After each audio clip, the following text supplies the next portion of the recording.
attention. The propaganda's a win, stress feeding on my tension. My countrymen, they love their fiction.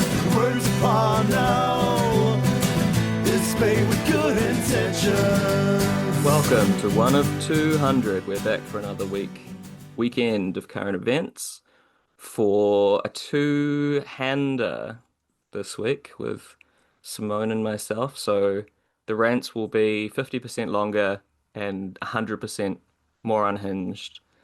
We are your New Zealand politics media podcast with takes you're not going to hear anywhere else. And thanks for joining us again. We appreciate you all. Thank you so much for our listeners, for our patrons, for our readers for the last 7-8 years. Jesus, we're growing up. Impressive, eh? How are you doing, Simone? Thanks, Philip. I just swallowed because I'm a good girl. Jesus. I'm doing okay. I should have gone with 200% more unhinged. I did have to scarf down a bit of breakfast before we started, but that's good. If you're listening, I hope that you're also enjoying a delicious and nutritious sort of thing that's sold to us by corn companies.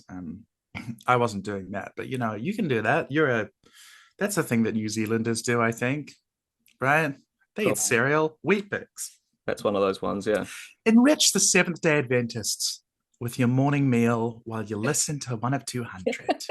That's the true radical. That's the real punk rock, is what I'm learning from Superman. Radical centrism is eating a breakfast, a nutritious breakfast that enriches an insane Christian fundamentalist group whilst listening to a podcast and sending us $1 a month to make sure. To be fair, they don't believe in hell, so hey, it could be worse. Yeah. Could be donating to the closed brethrens while you listen to one of 200. Yeah. Love this for us. Okay, let's kick off and chat about some issues that have come up in the week.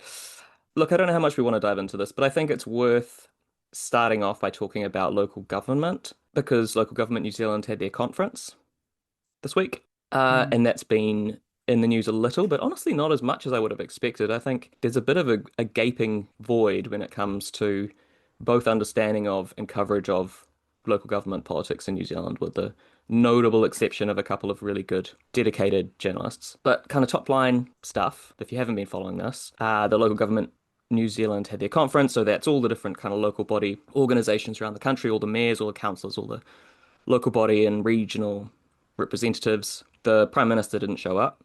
He had more important church meetings to attend or something. The problem is he sleeps too many hours a night.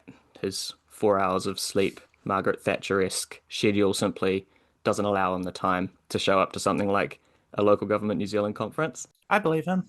Yeah, that sounds right. But it sounds like Chris Bishop and central government in general got a really cold reception, which they probably relish, to be honest. If you're a central government with quite a retrograde and fundamentalist right-wing position on, the delivery of core services, then you probably want to be at war with local government because it gives you excuses for anything that goes wrong. And Chris Bishop reminded everyone about his government's going for housing growth policy, which is like an autocratic market YIMBYists wet dream as a title. But really, the vibes were very antagonistic, for sure, as that's what kind of everyone's saying. There were very few kind of nodding heads in the room, by all accounts.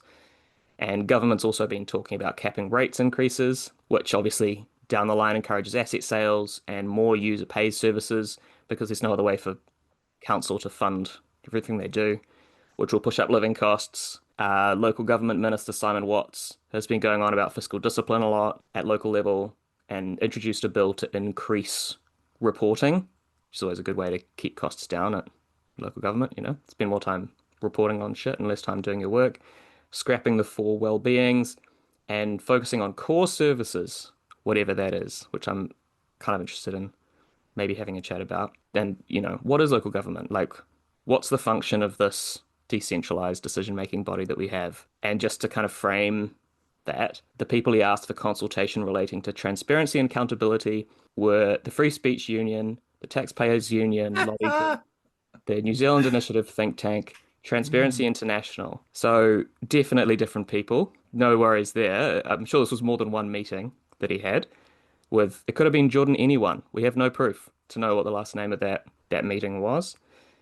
And then he wants to talk about performance management, seeking feedback from a reference group, regulatory relief, consulting, LGNZ, local government professionals, federated farmers, and Business New Zealand.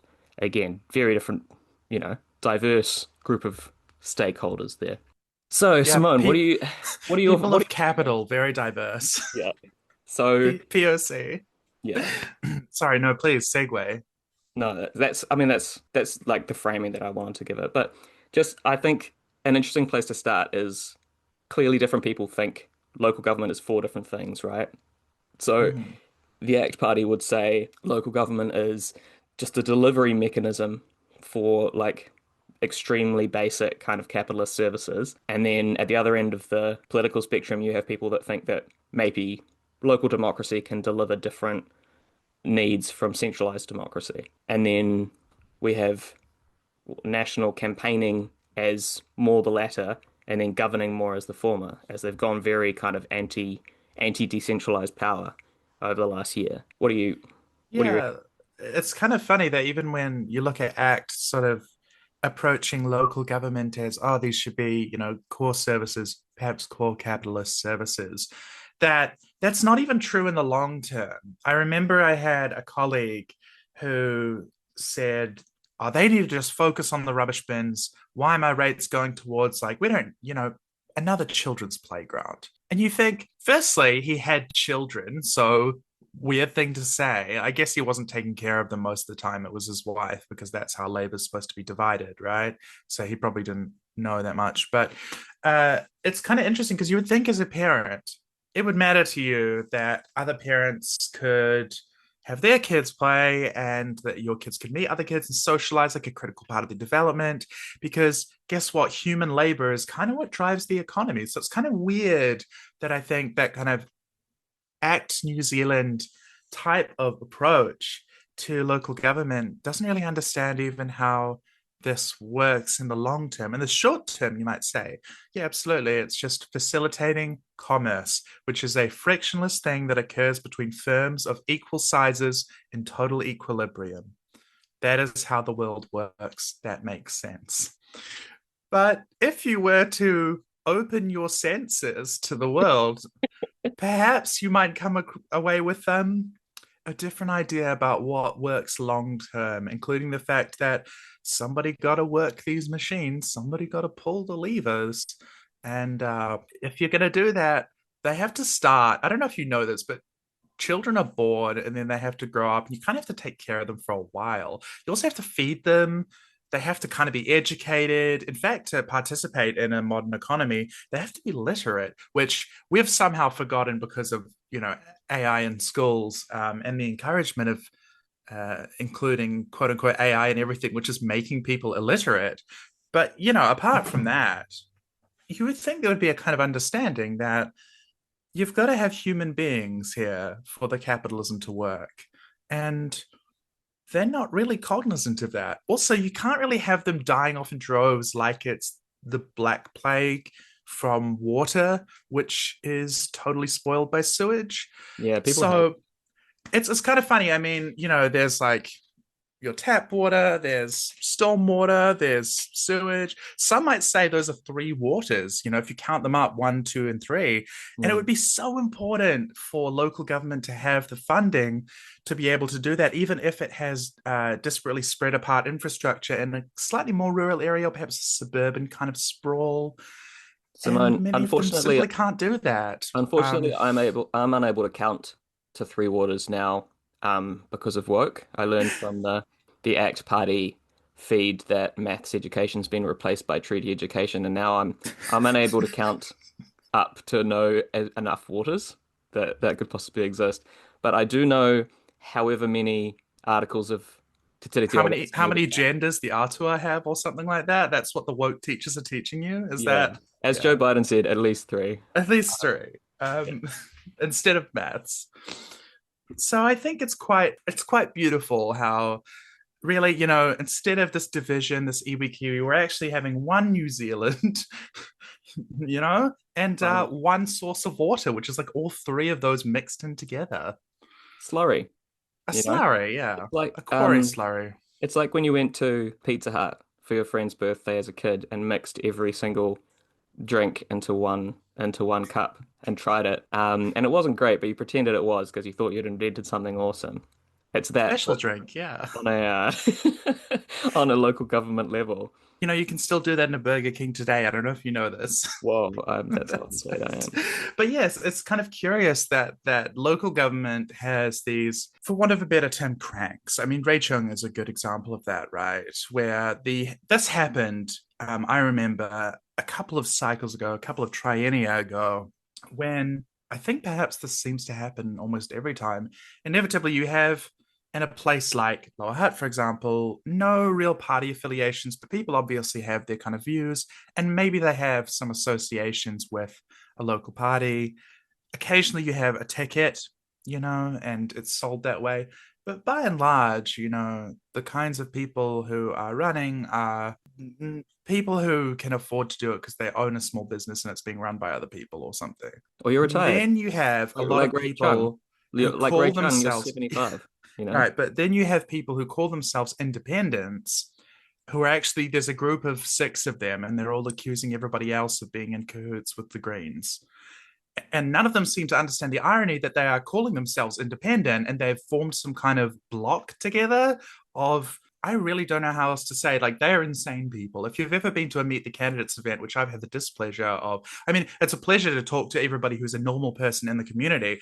All of the candidates, no, they really don't know what goes on. In fact, many of them don't know the basics of how the rubbish works in your area. They don't understand how the council powers work, what it can do, what it can't do. None of them have read the Local Government Act. So, or perhaps if they did, I'm not sure they would understand it. It's kind of interesting that these are the people who come out and run the show, because ordinary people don't really have that much of time to pay attention to what's going on in local government. It's not necessarily transparent what each person stands for.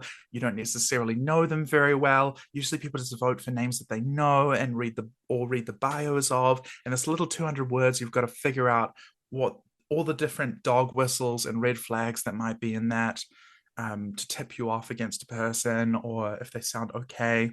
And in general, it means there's quite low turnout. Also, a lot of the people who are working and staffing making the city run, let's just say making the city run, are oftentimes young people who are working wage jobs, right? Like, they don't own capitals, they don't have the leisure time. So retirees vote, business owners vote, landlords vote, people without jobs, right?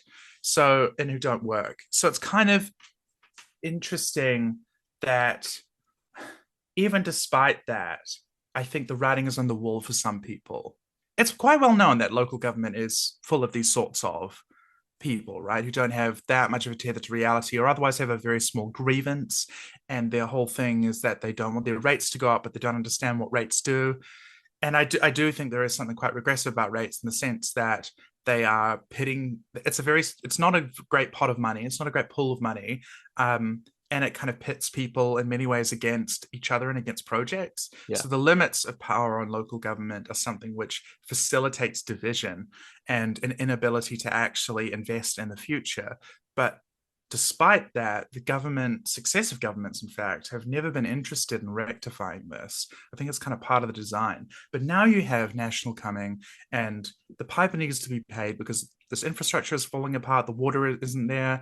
There are a huge number of problems with how councils are managing their debt, because sometimes it's unsustainable, and sometimes you get lucky with how your local economy goes based on how rail was set up in the 1950s, or how roads have been created in the contemporary age by National, and you don't have really much control over that.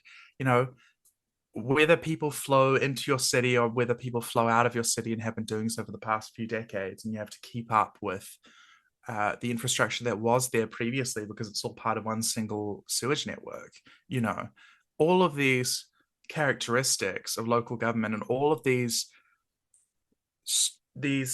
contradictions which are kind of coming to the fore, I think are causing a break, even with what would normally be national voters, with ACT voters. People are kind of mad about it, and understandably so. And you do have all of these different visions of what it could be, but many of them don't actually relate necessarily to a huge amount of funding. They relate to how much the local people are trying to do the best with what they can, and they do. Like, you know, I'm more familiar with Hutt City, and that's an example where Shout you out to the had people crystal. doing, Shout out to the yeah, crystal shops of Hutt City.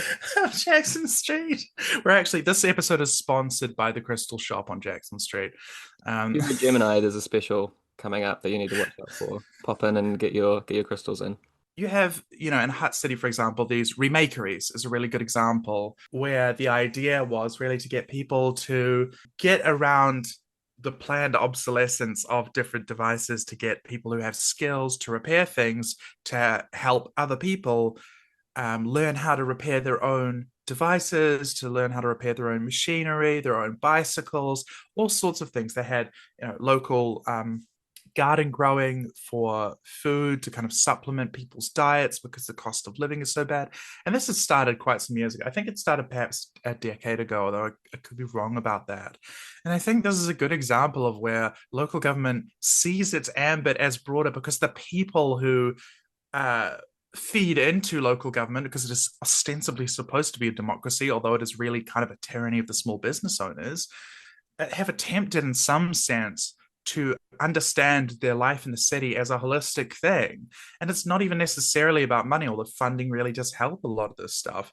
But they're doing the best that they can with threadbare. And for the attitude of National and ACT to come in and be like, we gave you an X amount of $100 million mailing interchange that you're going to get. What more do you want? Like, there's a total fundamental misunderstanding of what it is that helps the lifeblood of a city operate.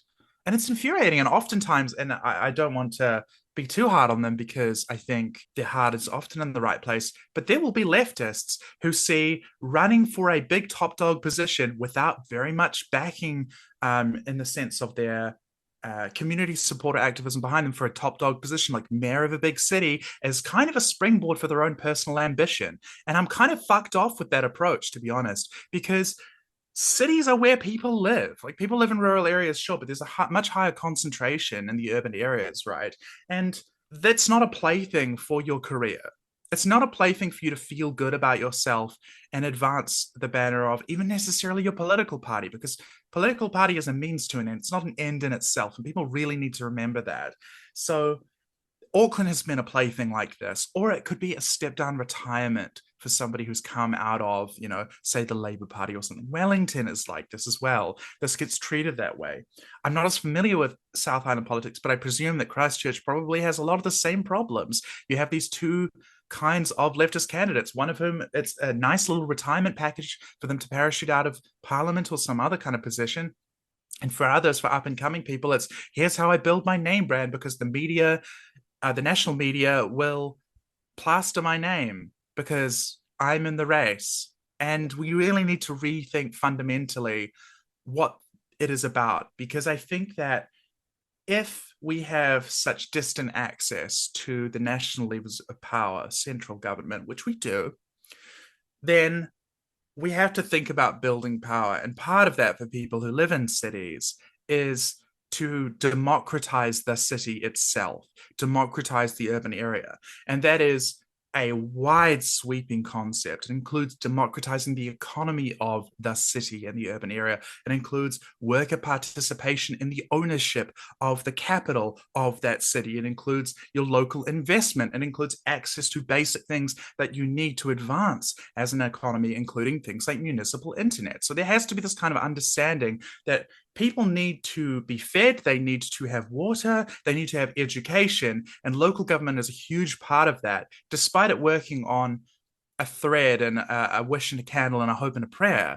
You are really able to do things, and you can also pressure central government into giving you more, which thankfully I think a lot of these local governments have started to do, and it seems like they are not happy, is the read. Yeah, yeah. I like your phrase, democratizing cities. But that's a very she's running phrase, Simone. So watch out. No. This is gonna get clipped in 5 years when you're running for mayor of wherever you are. If that Um, happens, I've been taken over or activated as a Manchurian candidate, and I think you should shoot me in the back of the head. all right.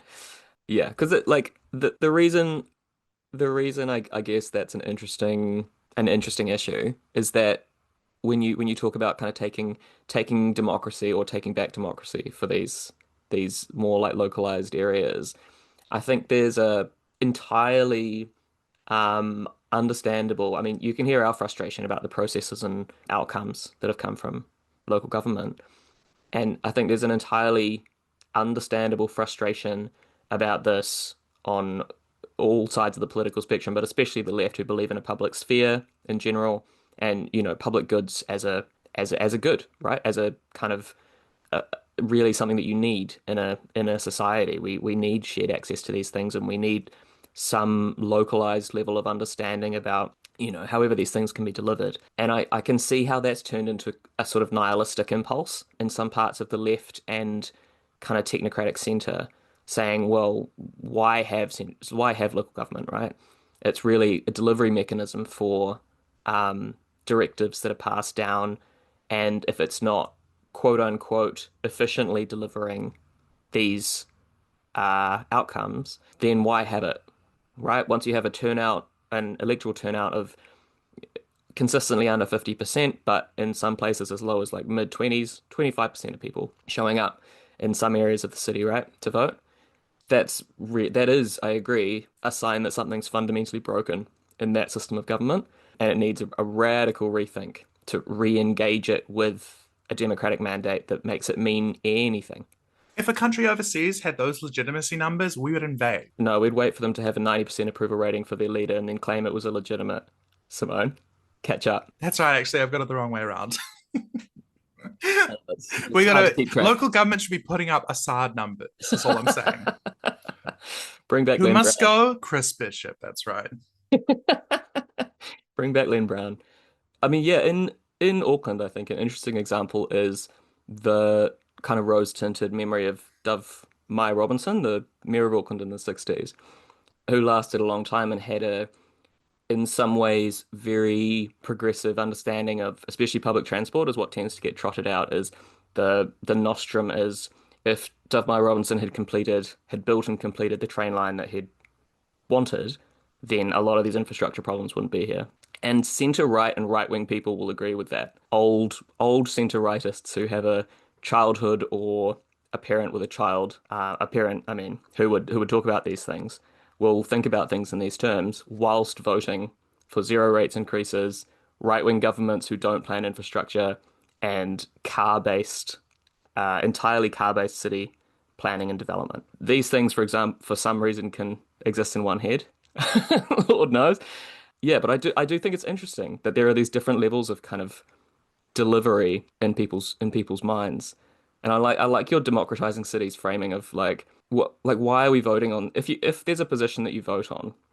This is a difference from, I mean, if you listen to the way that ACT or now even National are talking about local government, they're talking about it as a functional, technocratic delivery mechanism, the same way as, I don't know, any kind of expert, right? An auditor or something, a functionary, not a democratic representative. But the fact that there's an election involved, I think, shows that there's a level of public participation in what the ambit of the role should be. So Andy Foster, ex-mayor of Wellington, now New Zealand First MP, was saying that when he was in local government, which was for a long time, he was a councillor for a long time, reactionary councillor for the most part, was saying that the main thing you heard was people want more services.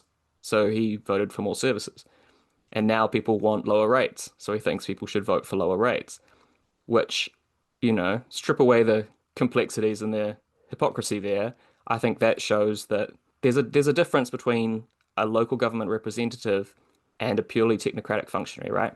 Because if you're getting these indications from your populace, you should be able to have some discretion around both the ambit and direction of what you deliver in a way that, for example, I don't know, an auditor or a rubbish collector doesn't. You're not purely delivering from A to B. Yeah, I think people used to see in some ways rates as being the way that taxes intended to be really everybody collectively pulls together the money to fund things that we decide upon together that we can't necessarily do individually and that benefit all of us, that we don't have some kind of Midas right scrapping prisoner's dilemma about how the power lines get to our house, the kind of idea of tax generally, right? For property rates, one of the real problems that has cropped up, and one of the reasons I think that this has become such a sticking point is because instead of it being the tax associated with owning a home where you live and raise a family, and you see that your taxes get funneled into a particular area to revitalize it or to continue to keep it running or to invest for the future and for those kids that you're raising. Owning a house has become a business in New Zealand. And this is totally at odds with two things. One of them is democracy, and the other one is human life. And there is a real problem where I, as a renter, considering how much I pay, can say, look at the amount of rates and be like, I think you should get good. Like, I think that that's paltry. And somebody else can look at that spreadsheet and say, wow, that's really cutting into my profit, or the abatement on my mortgage, which my renters are helping me to pay off so that I can own this asset, then sell it for profit later with no capital gains tax. So there's a real problem there where rates are seen as an impediment to the personal profit of my business, which involves very little work actually, because it's not really a business in the traditional sense and nothing's being produced. I'm just a rentier class person, right? I'm a member of the rentier class. And there used to be an understanding of economics where these people either needed to be liquidated as a class. And I understand that Maoism is quite popular in New Zealand traditionally on the left. That's probably changed a little bit. Or alternatively, that we find safe and secure ways of guiding them gently out of their position as a class and re-educating them. And I do think I need the listeners to know that Philip is smiling about this because he knows that I'm not suggesting, and nobody should clip, that I think we should put certain people in camps. That's what I'm saying, is that I think it would be wrong to clip me saying that. This is an audio medium, and I look forward to the harmful digital communications complaints and being thrown straight in prison for. But all jokes aside, like this totally. If you see the revenue stream that forms the lifeblood of where your business is situated and allows it to exist, but it's so alienated from all the things that allow it to exist, the roads, the power, the water, that you don't even understand what those taxes go to. And you're a housing creationist. You think that your home just exists and always existed, right? And you just kind of buy it up because you're a smart business person, and then somebody else will pay your mortgage and you flip it off at the end for profit, because those values have always got to go up. This is a bipartisan belief now, given all the homeowners in Parliament, that cuts against. When you see that cutting against, those taxes cutting against your business, when you see them on the red side of the ledger, right? This is flagged up to you as this is a bad thing, and it creates and generates this ideology and a downstream mentality about how dare the council, which is unrepresentative because we have low turnout, although landlords, you're much more represented than everybody else, and you actually get more than one vote, which is pretty messed up actually. That's not one person, one vote. Yeah. Then you're going to see rates as something which need to be reduced or brought into line because, of course, being a business owner, I need to reduce my expenses so I can increase my profit, right? Like everything that's on the red side of the ledger is always at odds with the person who is the owner and the manager, right? Wages that you give to workers, they are on the red side of the ledger, despite the fact that it is the labor of the workers who you're exploiting who give you your surplus value, your profit.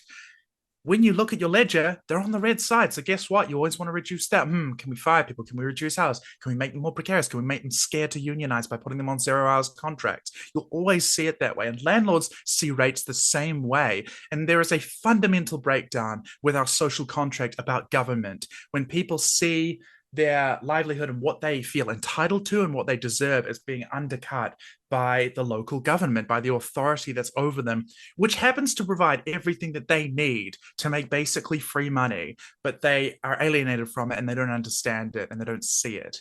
The kind of mentality is a cancer across our cities. It's a huge problem and it's going to create a total constitutional crisis in this country that's slowly unfolding. There is a car crash going on with our local government, but we don't understand it yet. And I think that is something we need to come to grips with pretty damn soon. I mean, that's really good. I love the phrase you used of housing creationists. I feel like that really gets to the nub of If you talk to the an economist, like a New Zealand economist on Twitter, yeah, most of whom, like, you have to look at their bio to see that they're an economist because you all wouldn't three. really see it otherwise.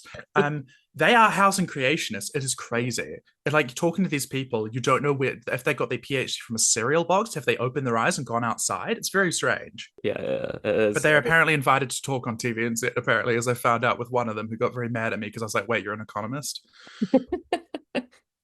Just an entire lifetime as a bit. I want to bring in cost of living into this conversation because I think there's overlap. It's a separate issue, but it's also part of the same issue, right? As local government is putting the screws on our ability to live as a society, that's going to bring up cost of living issues. I mean, as I said at the beginning, if you screw down rates, local government's going to have to find other ways of getting what they need to deliver their services. And if they don't deliver their services, that introduces costs in its own way, right? So whether that's user pays, I mean, I think it was Chris Hipkins, someone from Labour was talking about if if the central government unilaterally limits rates increases, that will force costs for every service the local government delivers to reevaluate how much they deliver and whether they have to start charging user pays for things. So, imagine tolls, but for everything that local government does. I mean, why should you have access to the playground on the corner of your street without putting a gold coin in the entry box, right? Which, once you start really like scraping for cash, that's the mentality these people are bringing in. And the alternative to that is asset sales, which is the exact same philosophy in different clothes, because now you have an extractivist, venture capitalist looking for ways to make money out of things that were previously publicly owned and run, hypothetically, right?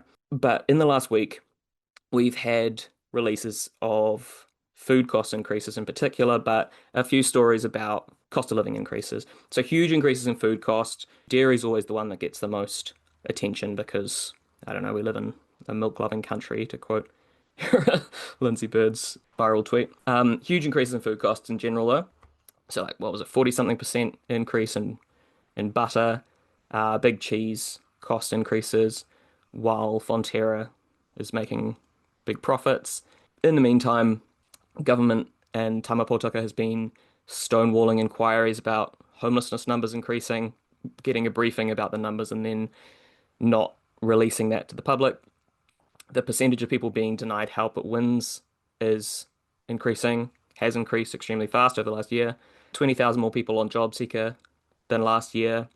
Insurance costs, which is something I haven't seen as much coverage of, have massively increased. Something like 25% I saw for insurance premiums have increased, and claim numbers have massively increased, which you'd expect, right? In a society in crisis, an economic crisis, there'll be more property crime, there'll be more desperation. So both the threshold at which someone would claim insurance has decreased, and also the amount of incidents is going to increase. The year is 2025. The law is illegal and crime is legal. One man is on a mission to make crime illegal again. Crime Cop. Crime Cop. I would watch the hell out of that movie. Put it in the series with, what is it, Samurai Cop, Demon Cop, Maniac. All right, that's going to be our next fundraiser. Our next fundraiser, Crime Cop. No. Crime Cop, the McGruff dog or something. Yeah, yeah, yeah, yeah. We ought to have the little 1 of 200 mascot. Crime Cop. Yeah. Crime Cop. Crime Anyway, Cop. sorry. Anyway, I think Well, homelessness increases when you have a cost of living increase as well, right? And we've recently had, I think, a very interesting thing in our central government. Do you want to talk about Tama Potaka? well, yeah, just I think the main I feel like there's more to come in this story, so we might be jumping the gun a little bit, really like delving into it. But there's been a brief that Tama Potaka, there's an article from Bridie Witten and stuff. Labour pushes for Potaka to release homelessness briefing amid concerns over rising numbers. And I think this is interesting and valuable to pay attention to, not so much because of the specific complaint, but that I think it really shows kind of how National in 2025 approaches their problems. Like Tama Potaka, when he came in, was seen as quote unquote one of the good ones, um, meaning one of the good, good Interesting phrasing, phrasing there. one of the good National Party MPs. A To be clear, model to be clear, a MP. model minority, and that minority is National Party MPs. That's right. Margaret Thatcher said and David Seymour said the biggest minority is the individual. Jesus. Yeah. So yeah, when he came in and became an MP, there was the hubbub from the usual kind of liberals going, "Oh, good, we've got a nice national MP again." And there's been anyway demands to make this document public about homelessness data, and he's steadfastly refusing to do that so far. Which you would hope that as a country we deserve to have some information about how bad things are, right? And when he's been asked questions, he goes back to phrases about, oh, anecdotally, there are some bad homelessness problems, but there are some benefits in other places, or not benefits, there are some increases in other places. But for example, in Wellington, the downtown community ministry reported the number of its clients experiencing homelessness increased from 230 to 277, 20% increase in the 9 months to September 2024. So that was last year. And the number of people sleeping rough grew by 28%. There are, 20% plus increases from all the localized kind of reports that people have seen. Housing First Auckland Collective, 40%. These are not insignificant numbers, and it's an absolute indictment on this government, and I think will become a bit of a snowball and pick up speed over the next 6 months. And, winter is when this becomes more visible and more brutal, especially when weather is not treating us well. Yeah, and when you perhaps get hospitalized from sicknesses from rough sleeping, guess what? Our hospitals have black mold growing in them as well and no insulation. So we're screwed, right? Yeah. Like there's nothing, and we also have an underfunded health sector. I think it's a real problem. I'm not going to say too much, but I just wanted to chip in that when we look at those percentage points, they seem big, but oftentimes you can think, oh, well, 50% added from 200 is 300 people. It's no, this problem started as a huge problem. This was already, I think, I seem to recall, I'm reaching back into the Mind Palace. I'm doing the Sherlock thing, and I seem to recall we had a prime minister called John Key, and also at the time that there was also a news guy called John Campbell who interviewed John Key about quote unquote child poverty, because children are uncomplicated moral agents. They don't deserve to be on the street, unlike those adults who've made wrong life choices. Thanks, John Campbell, for the framing. There was an interview, and John Key, this was some time ago, was being asked about poverty in this country, and that was considered a crisis then. I'll give you clues as to whether or not we had solved it in the interim. The answer is no. Oh, what? The answer is no. But Simone, the main thing that happened between then and now is that we had a government, a prime minister, I should say, whose Who led entire, with kindness. well, I mean, her entire reason for getting into politics, I heard, was to stop child poverty. So I can't imagine Mission how, accomplished. That's why she left. yeah, everything she needed to do was done. It's that, Sorry, kids, no more gas in the tank. Guess we're not getting homes for you. not for you, that's for sure. Not for you. It's also, very interesting, the kind of child poverty thing. I think we really have to let that die a death in this country. It's everybody. It's charities like Kids Can all the way through to politicians who talk about that. Guess what? Children, they may be uncomplicated moral agents, but also they are not your property, and you shouldn't talk about them that way. And also, parents shouldn't be in poverty either. Nobody should be in poverty. This is supposed to be a kind of country of affluence. Is this not the image that we have of ourselves? If this is not God's own bounty in the Garden of Eden, which we seem to have started extracting minerals from, by the way, and carving out huge parts of its hillsides, if this is not a Garden of Eden, then, or if it is, rather, why are there people who are locked outside of the garden? We need Why? those. We need those children to labor in the milk and honey mines, Simone. You think of this? You think these You think natural this milk resources is going to drink themselves? itself? Yeah, It's the butter from those milk and honey mines, 50% up. I don't know if you know this. yeah, Nicola Willis is going to talk to the milk and honey mines yeah, about it. and really get. I mean, Nicola Willis used to work for Fonterra, right? I think there's only so much bullshit the public can possibly take from her about I'm gonna have a hard talk with the person who used to be my boss and say, hey mate, can you dial down the profits so that our children can have breakfast? Like I don't think that's really gonna hit the nail on the head, even from a communications angle. Do you think she owns a stake in any of this? It'd be interesting to find out. It would I be. mean, not that she has to do this. It's not Yeah. like a direct relationship sort of thing has to happen. It's just this is how capital works, right? Yeah. You wait until you get out and then But you it'd reap. be kind of funny. Yeah. Yeah. I'm sure her relatives do and her friends do. In any case, we had at least one more thing on the docket, didn't we? Yes, let's move on to pedophilia. Is it good? Is it bad? Let's find out. Finally, the big question. Okay, I'm gonna go hot take and say actually neutral. Child abuse is bad. Centrism. Interesting, interesting. Look, there's in the last week, let's seamlessly connect these two issues. Yeah. There's been Jeffrey Epstein, more stuff connecting to Trump in the US. I've got my red string out. Wall Street, the Wall Street Journal published a letter claiming that they claim Trump sent to Jeffrey Epstein for a 50th birthday. Creepy language about shared secrets. Bizarre kind of maybe 2010s themed, coded kind of conversational tone. It was really odd. And this does finally seem to be maybe creating a division in the kind of MAGA base. I don't see how old Donnie Trump could possibly wriggle out of this one, to quote JF.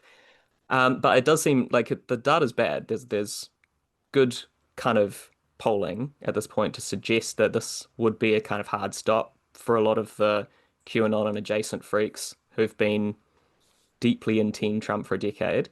Is he unable to maintain anti-establishment posture while holding office finally? Sarah Isgur, on a kind of side note, Sarah Isgur she's a right winger who I sometimes follow to see what right wingers think, who actually have ideas. Had an interesting point. She worked for the first Trump White House in the Justice Department and was kicked out. But she had an interesting point that maybe it's good to give the people what they want. Like when Trump was re-elected, she was like, well, now we'll see what Trump would have done in the first term if we hadn't had all these like center-right functionaries just, blocking him and stopping him from doing what he actually wanted to do. Who? Well, theoretically, all of the like bar and remember the cycle of like people who were getting I fired every week. I do think that there were generals who were like, we cannot let this guy have Yeah. the nuclear code. So like I understand that they were playing, three card Monty with him, but that was to do with existential safety, not like not carrying out the policy program, Yeah, yeah, yeah. No, I agree, I agree. But I think this is a good example of like untrammeled. Like he's put people in who are just like Fox News faces now. So this is what Trump wanted probably the first time. Anyway, we've had this kind of Epstein development and people burning their MAGA hats on cameras and saying things like, "Oh, maybe this guy who has always been tied to pedophilia and sexual assault claims has some maybe moral issues that we should investigate." I don't know. Yeah. Who's Old to say? pedocracy. It is very curious. I don't want to talk about the Epstein stuff so much because I think that this is salacious and salubrious ground, and there's a kind of rather prurient interest in it as well as the kind of this becomes an analog for people to make their particular kinds of dunks about other people, and therefore there's a lot of and my issue is not that it's therefore there's a whole lot of media already talking about this, including independent leftist media. It seems to be the only thing that a lot of people talk about.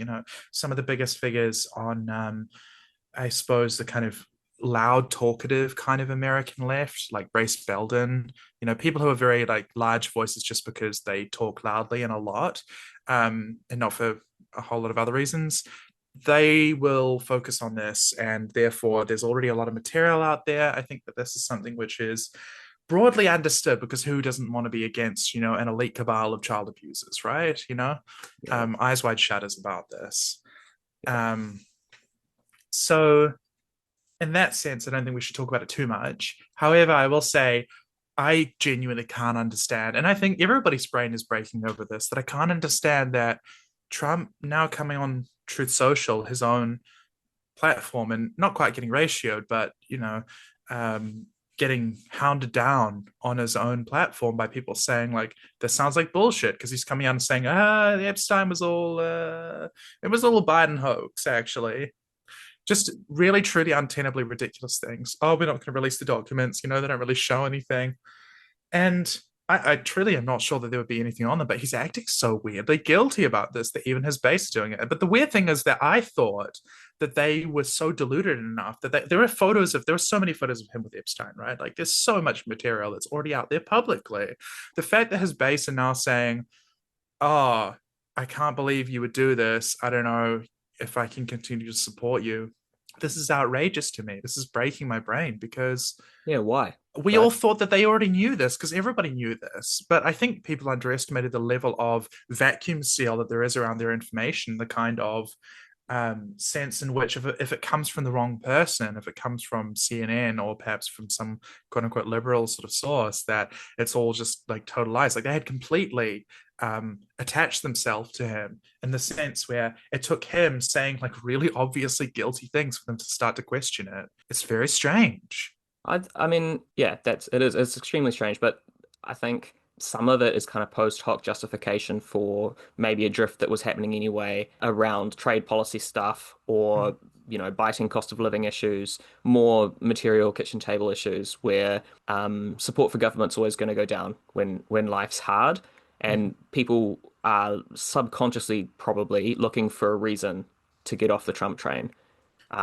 Once you're in power, it's a lot harder to say, Joe Biden caused these eggs to cost this amount, and now they cost the same amount. What's happening? It's one thing. You're right. It's mentally one thing to say, "Oh, I was wrong about this politician." When you are a person who operates in good faith and has some kind of emotional stability, it's another thing to do that when you um when you exist in a bubble in which like bullishness and ignorance is a virtue, right? And it's another thing altogether for sunk cost fallacy when your family no longer talks to you because you've supported this politician, Yeah, right? Like yeah, there's yeah. this level of sunk cost fallacy where emotionally they are so deep in, they're effectively in a kind of cult, right? And so for the spell to break in some sense, I think is has got to be this multitude of factors. And it's really weird because on the one hand, people are saying, this is what I voted for when I saw just like extrajudicially rounding up random people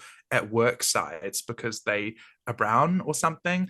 Like it's kind of weird why this is happening. The Gestapo is kind of going around, and for them to say, "Oh, I didn't expect that they would take my wife," like there is this effect that starts happening, and I think that I'm surprised a little bit that the base is splitting in this way and for this reason. But you're quite right. I think there's a lot of underlying stuff in it, and this connects quite well with, and we can kind of go back and forth on these with New Zealand and one of our top dog police officers and his relationship with a child abuse material. Do you want to talk about that? Yeah, yeah. Jevon, famous name Jevon. I'm sure we all have a good friend called Jevon. Sorry to any Jevons out there, but your name is weird, and you should feel weird about it. Jevon McSkimming. Information's come out in the last week about material found on his computer, which was kind of widely speculated about but not really delved into. Child exploitation and bestiality material allegedly found on former Deputy Police Commissioner Jevon McSkimming's work devices. So, look, there are a few different aspects to this, I think. Objectionable material, what does that? What does that mean? We don't hear a lot about this in the public kind of eye. The Independent Police Conduct Authority and police are both holding different investigations into him. McSkimming was one of the final two candidates for New Zealand's top cop job last year, and didn't get the top role. He was promoted to statutory deputy commissioner in 2023 on the recommendation of little-known then Prime Minister Chris Hipkins. And an investigation into the former deputy police commissioner led to concerns that staff could bypass internal controls and exploit vulnerabilities to access inappropriate content. So there's going to be some kind of infosec review of police processes and what they can access and how that works. But yeah, I mean, it gives people a lot of justifiable ammunition for broader kind of complaints and concerns around conspiracies about police conduct and powerful people having access to information and ability to hide their conduct for a long time. Because I'm sure this stuff will keep coming out, but how long's this been going on for? Who is he involved with? To what extent has he been active in circles with other people? And I think there is an extremely high rationale for public interest journalism around how much exactly organizations like the Independent Police Conduct Authority can do about these things, right? If justice isn't seen to be done in a situation like this, that could have really dire ramifications for public trust. Bad which times. which has happened a lot. I think it's this. I'm not sure that this will be remembered. I hope it is, but we do tend to have amnesia about it, move on from things very quickly. And I do think there have been cases in the past where we've had so much police corruption in this country, and yet the perception of the New Zealand police is as a protective force rather than as an army of the rich, to borrow a phrase from Emi there. And it's also one in which they're better than XYZ police force. Oh, this is better than the New South Wales police who are notoriously corrupt. This is better than the American police. Wow, they live in a police state. Aren't we so lucky to have something a lot better here? And they might be fledgling, but they have many of the same fundamental issues for the same reasons. And so in that sense, this I don't want to be quite cynical about it and say this isn't surprising, but when you have an independent police conduct authority, which is neither independent nor an authority, this is what happens. For people who don't know, the IPCA actually doesn't have any teeth. It doesn't really have any ability to enforce anything with its findings. It can just come out of its findings, and they can be published by the media, but what are people going to do? We're occupied by this army, by the police, right? And they also have to play nice with the police. And this is why IPCA findings will often pull their punches, because the police are not under compulsion to discover documents for the IPCA. In many ways, the IPCA has to go cap in hand to the New Zealand police and almost beg for this information, or could you please give us these internal emails? So, of course, if the IPCA were to start clamping down when it can't actually do anything as an authority, then the police would just refuse to give certain information or claim that it's behind some kind of privilege. And that means it can't be independent. Of course, this isn't the be all and end all. Even if we had a strong IPCA, there might still be these issues. But I think it shouldn't be shocking to us that this sort of thing happens and it gets brushed off as, oh, this is an employment matter. Never mind, how many cases has this guy touched? How many different other officers has he trained? How many people? Because these people never operate just on their own. There is always an infection throughout it, right? People used to say in the States when they had the first BLM protests in Ferguson that you're talking about one bad apple. The phrase ends with one bad apple spoils the bunch. And the reason for that is because this sort of thing is infectious and it corrupts everything around it. So there is a real issue there. And this stretches back, I think, to somebody was mentioning even the 1980s. It might have been, I can't remember who it was, on Twitter who was talking about, screenings of bestiality films in Otago police households and a number of other matters that are related to child abuse material and similar kinds of power plays. Because the issue is, and again, I think it was read as a joke, but I mean this quite seriously, that I'm quite cautious of demonizing paraphilia in itself. The issue that we're talking about here is one, action, and two, this is an expression of power play, right? Like the reason for Epstein existing is not just that we have proclivities among people who are sociopaths at the top of the American pyramid. It's also because these form useful interlocking cogs of power. Like, Mossad is very experienced at blackmail material, CIA is very experienced at blackmail material, all of these different parts of parapolitics, where this just becomes part of the mechanisms of disciplining within the very heady heights of the commanding heights of the economy and the top echelons of capital. And I think it's quite useful to understand that there is the issue here, yes, is obviously the harm that comes to these people and to children, which is awful, and to staff members if they get sexually harassed or otherwise. But there is also a sense in which the power is the biggest issue with this, rather than I am quite cautious about pinning this sort of thing on and encamping our rhetoric around things like, pedocracy or something like that.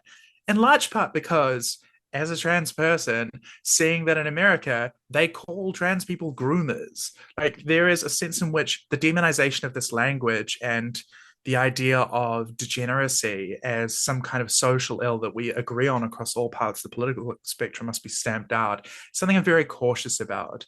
And that's just a side note here, but I do sometimes wonder about the sort of language that we use. And the issue really here is that this cop was doing this and was at the top of the hierarchy. This is a huge problem for the police. And it's a huge problem for us because these are the people who enforce the rule on us. Yeah, that's a really good point, Simone. Yeah, I agree. I totally agree about like the prurience aspect of it. And it's something you have to be wary of as especially as a leftist, I think, because yeah, I mean there will be like an invisible kind of moral veil drawn across anything that's seen as other or different, and that's something to be wary of. And yeah, I think even and maybe especially people on the kind of progressive left center kind of sphere stamp behavior as evil or damaging in a way that can cause problems later on if you don't tie it to systemic injustice. So yeah, I mean, power is the issue, and I mean, if someone had the exact same material found on their computer and they weren't the deputy leader of police, we wouldn't be talking about this, right? Um, Crimes happen every day. People do stuff that is illegal and stuff that's widely condemned every day, and like the fact that this has happened at a high level also shouldn't be seen as a eye in a pyramid Illuminati style like individualistic conspiracy, but is helpful. I agree as like the ways that these things are used and interlocked over time it can be usefully kind of analyzed as the stuff that people will tolerate in order to maintain power or assume power or gain power. Because if anything, it makes it easier. If you know that someone in power has proclivities that would, regardless of legality, be seen as damning, then we haven't changed that much since the McCarthy era, right? People will take advantage of each other. People will blackmail and share information and access to that kind of extra capital, outside the sphere of kind of capital power. It's another way of leveraging influence over each other in a social sense. I guess that's what interests me always about these kind of conspiracy theory, quote unquote, conspiracy theory kind of conversations about hidden networks of people doing evil things is that A, yes, people are doing evil things all the time and that they're not telling you about because that's how power works. And B, like the way those things work, I think are instructive as ways to understand the ways that you're being downtrodden in society without making it an individualistic thing. Does that make sense?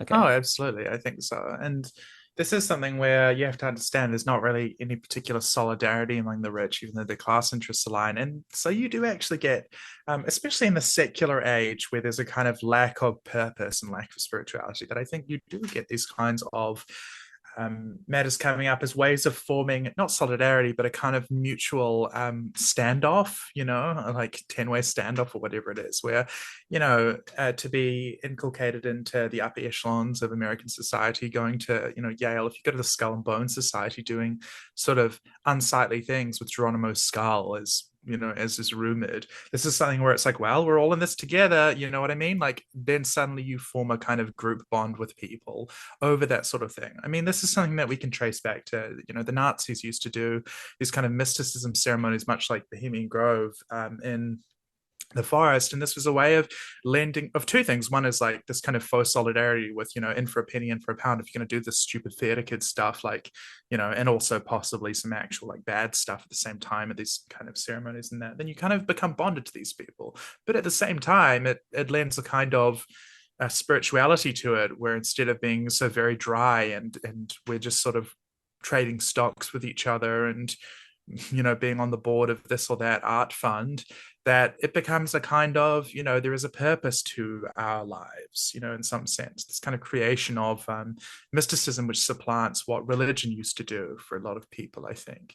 And that's part of why it is. And there's also just an exclusivity component to a lot of these interlocking memberships and clubs and things like that. So people think that the power itself kind of, I think they have it backwards, the causality backwards. They think that because these things happen, that you have things like Bohemian Grove, the kind of Alex Jones brain about it is, oh, and therefore that's causing this. If only we could shut that down, then, these people wouldn't be conspiring with each other. But it's like, no, the class interests already align. This is a kind of social outcome of that, of creating that kind of cohesion with this class of sociopaths. Because how do you get them to cooperate with each other and act in their own shared interests? And it just kind of arises out of the base. It's a kind of superstructural response to it, right?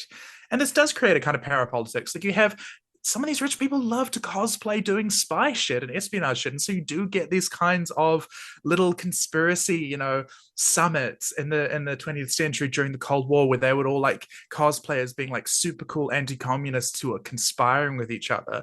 But this sort of thing, the grand outworkings of it happened with the Marshall Plan. It happened with the nuclear bombs dropped on Hiroshima and Nagasaki. Like, this sort of thing that happened, the remaking of the world, wasn't through these little, theater kid cosplaying as, oh, we're like super powerful and dark and ultra cool, like, conspiring people, as did actually happen, including, not only from business owners, but also people who are in the company, who are in the CIA and otherwise. And also those things they're kind of a necessary part of how people meet each other, but they're also kind of antecedent to these grand movements of the cogs of society, right? And how the economies operate in this huge superstructural kind of, sorry, not in the Marxist sense, but like in a very big structural sense with the world systems, right? To kind of borrow from Wallerstein for a second. And I think we kind of have to understand it that way. But I also really dislike the prurient component, because I don't know if you saw, and again, this is just not to be too twittery about it, but I saw a pretty vile post that was about like, oh, we should have some kind of video game based on Little St. James and you get achievements for doing this and that. It's like, these are real girls that this happened to, right? That were trafficked.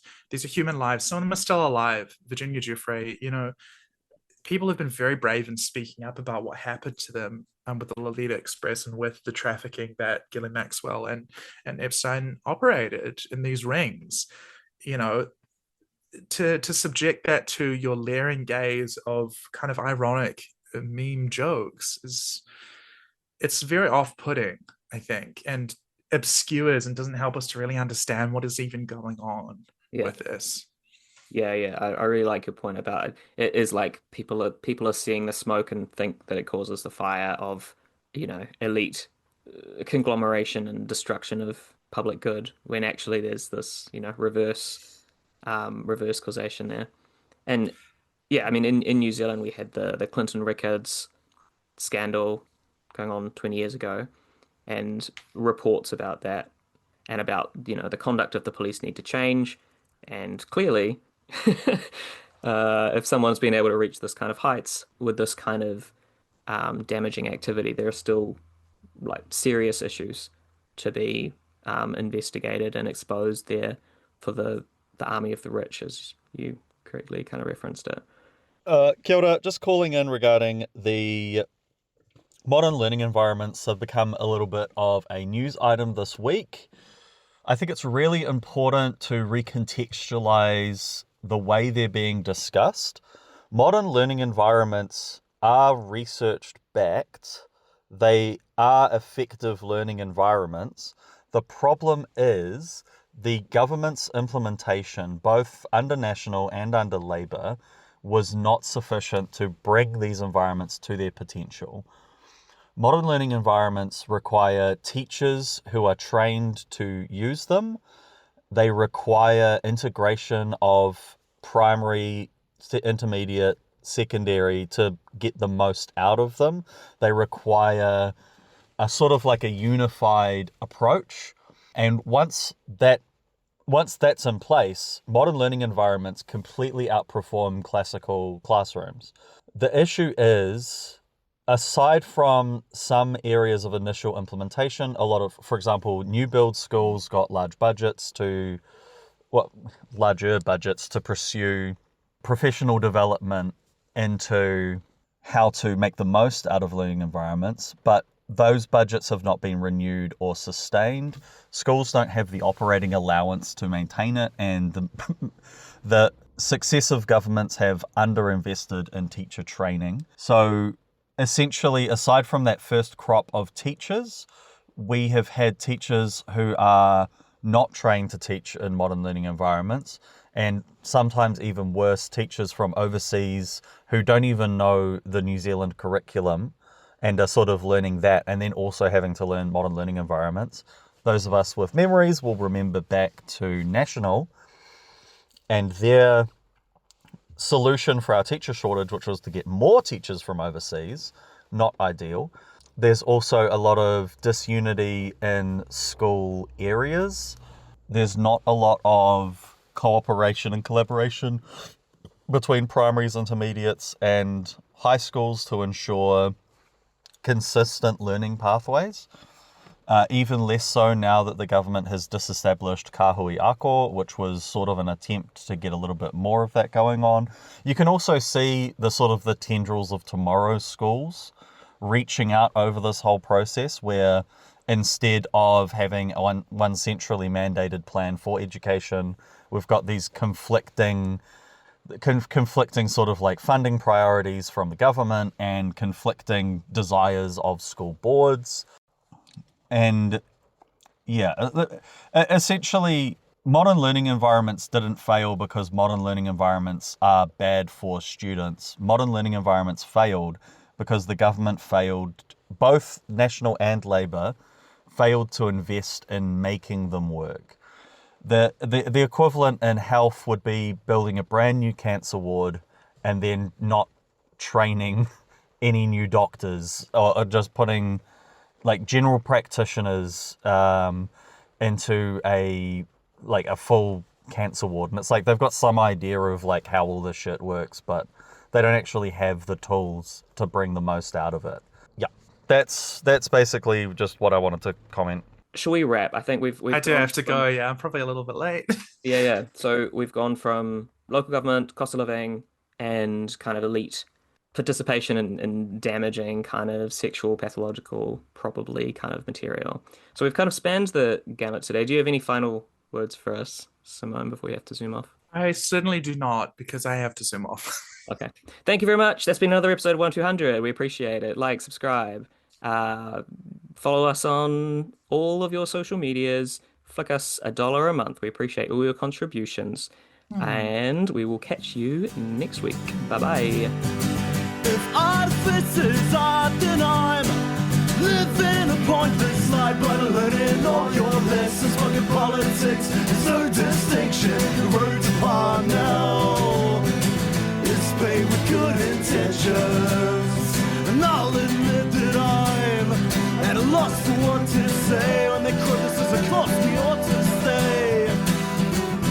'Cause I live amongst the people every day in this vindictive, forgetful fucking rain. It feels like we're on the road to hell.